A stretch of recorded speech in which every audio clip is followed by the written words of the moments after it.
ಭಾಗ್ಯದ ಲಕ್ಷ್ಮೀ ಬಾರಮ್ಮ.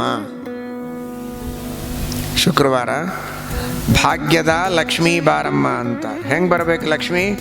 ಒಂದೇ ಸಲ ಬಂದ್ಲು ಅಂದರೆ ಅಹಂಕಾರ ಬಂದು ಹೋಗ್ಬಿಡುತ್ತೆ. ಏನು ಯಾರನ್ನೂ ಮಾತಾಡ್ಸಂಗಲ್ಲ, ಕೇರೆ ಮಾಡೋದಿಲ್ಲ, ಕಣ್ಣೆಲ್ಲ ತಲೆ ಮೇಲೆ ಬಂದುಬಿಡ್ತವೆ. ಹೆಜ್ಜೆಯ ಮೇಲೊಂದು ಹೆಜ್ಜೆಯ ನಿಕ್ಕುತ, ಸ್ವಲ್ಪ ಸ್ವಲ್ಪ ಒಂದೊಂದೇ ಹೆಜ್ಜೆ ಇಡ್ತಾ ನನ್ನ ಮನೆಯೊಳಗೆ ಬಾ ಅಂತ ಕರೀತಾರೆ ದಾಸರು.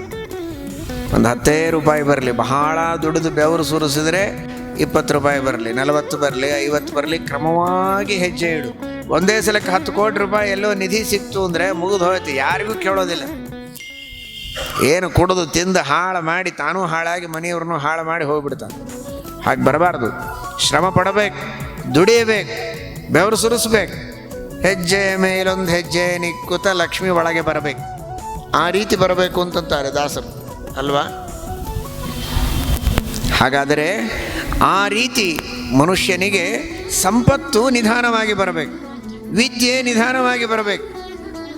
ಆದರೆ ಧರ್ಮವನ್ನು ಅನುಷ್ಠಾನ ಮಾಡುವಾಗ ಮಾತ್ರ ಗೃಹೀತ ಇವ ಕೇಶೇಶು ಮೃತ್ಯುನ ಧರ್ಮಮಾಚರೇತ್.